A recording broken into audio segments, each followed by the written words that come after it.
인류에게 가장 중요한 것은 멸망치 않고 영생하는 것입니다. 1, 2차 세계대전을 치른 인류는 하마터면 3차 세계대전을 치르면서 멸망을 자초할 뻔하였습니다. 그러나 역사는 또 다른 국면과 전환점을 맞았습니다. 그러면서 멸망과 영생에 관한 인식을 달리하게 되었습니다. 인류에게 있어서 과연 어느 것이 복음이며 무엇이 복음이냐 하는 것입니다. 그러나 복음으로 시작된 기독교 교회 안에 복음이 가장 결핍되어 있고 동공 상태도 없지 않아 보입니다. 복음에 대한 잘못된 이해 때문입니다. 무엇보다도 복음을 구약의 계명이나 율법으로 혼동하는 일, 옛 이스라엘에서 새 이스라엘의 사명을 감당하기로 된 기독교 교회가 오히려 유대 종교로 되돌아간 독선 상태, 예수 그리스도의 복음을 선지자들이나 사도들이 복음과 구별치 못한 혼합이 그것입니다. 결국 예수 그리스도의 복음보다는 예수 그리스도에 대한 복음에 치중한 나머지 비록 선교는 되었고 종교론 되었고 교회가 부흥하는 데는 성공하였을지 몰라도 복음화에는 요원한 상태에 있을 뿐으로 보입니다. 예수 그리스도와 그의 복음은 유대 종교의 연장이나 확장이 아니었습니다. 물론 유대 종교로의 환원이나 복귀도 아닙니다. 예수 그리스도와 그의 복음은 어떤 종교 국가나 정치적 제국이나 사회적인 나라가 아니었습니다.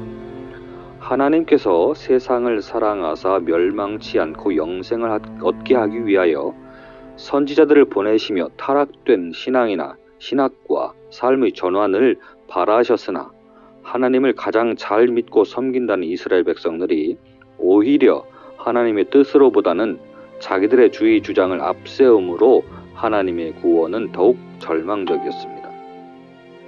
마지막으로 아들을 보내셔서 정치적으로, 종교적으로, 사회적으로 그리스도의 나라, 곧 하나님의 나라를 뜻이 하늘에서 이루어진 것 같이 땅에서도 이루어지게 하시고자 하셨지만 정치도 종교도 사회도 이를 용납치 않았으므로 죽기까지 하시고 다시 사셔서 자기 사람들에게 그 나라와 의를 모든 나라와 민족에게 전할 뿐 아니라 가르쳐서 지키게 하기까지 하라는 복음화를 분부하셨던 것입니다.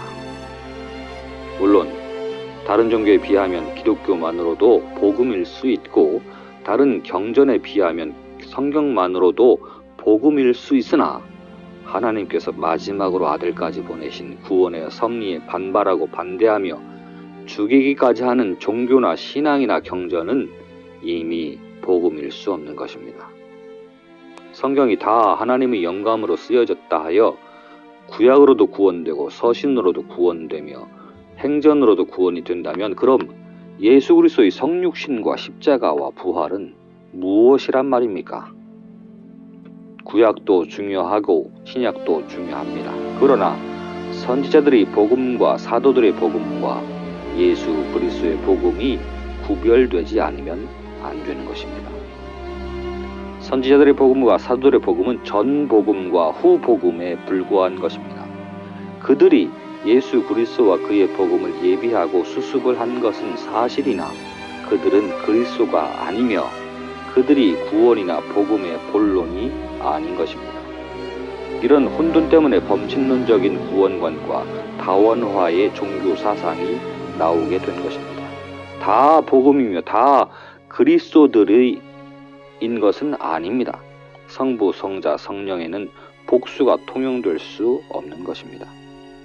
또 한 가지 중요한 것은 복음에서 시작된 기독교와 교회에서 웬만한 것은 다 신학이라고 하는데 복음을 가지고는 복음 신학보단 복음주의라고 한다는 사실입니다. 원래 주의란 이념적이거나 자기의 주의 주장을 말할 때 붙이는 말입니다.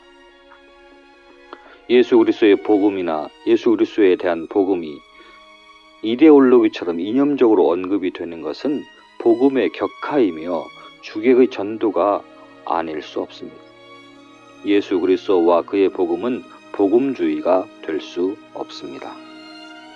예수 그리스도의 복음은 어떤 성서 신학이나 조직 신학이나 역사 신학이나 실천 신학이나 상황 신학이나 그보다 더 훨씬 더 근본적인 원리 원칙인 것입니다. 복음은 신학이나 교리나 율법이나 신조에 구애받을 수 없는 성부와 성자와 성령의 동기이며 원동력이며 능력 그 자체인 것입니다. 주님은 복음을 신학으로나 교리로나 신조 등으로 언급하지 않으셨습니다. 다만 우리가 연구를 하다가 보니 신학이라 할 따름입니다.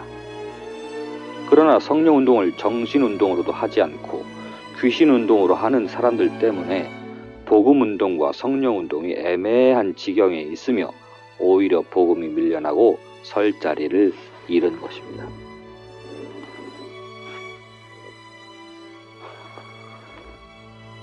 복음운동과 성령운동은 예수 그리스도의 정신과 사상운동이지 않으면 안 되는 것입니다. 복음보다 다른 기독교 신학이나 교회 신학 때문에 복음이 정신운동으로보다 귀신운동들 때문에 그리고 복음을 유대 종교화와 율법화한 까닭에 복음은 2000여 년간이나 갇혀있거나 막혀있거나 묻혀있는 상태를 면치 못하는 것입니다.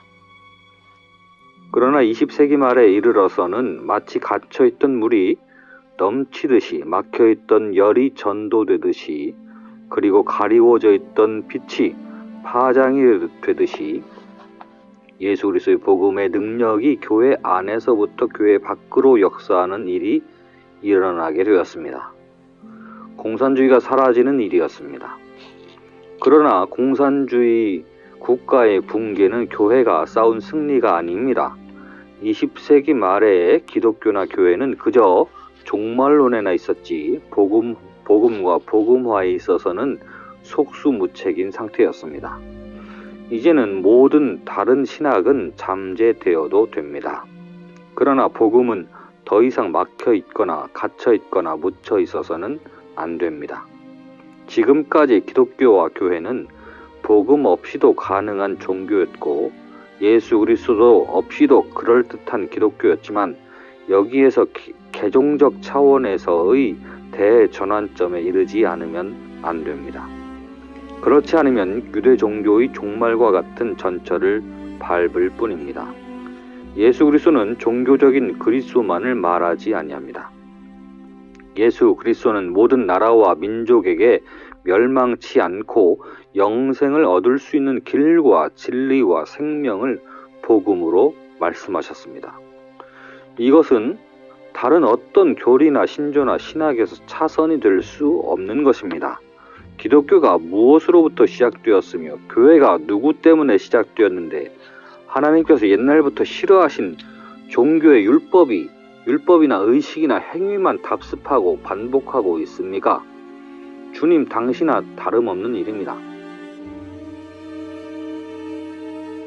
그러므로 오는 환난과 핍박도 민족 복음화에서 일을 하며 절실하게 느낀 것이 있어서 이 책이 쓰여지게 되어 있습니다. 저는 오늘부터 손병호 박사님의 복음신학에 대한 이야기를 이어할 것입니다. 다음 시간에는 성서적인 어원과 복음에 대한 성서적인 어원과 어휘의 본질에 대하여 또 복음주의자들의 복음주의, 상황신학자들의 복음주의, 복음신학의 정의에 대한 것을 생각해 보겠습니다.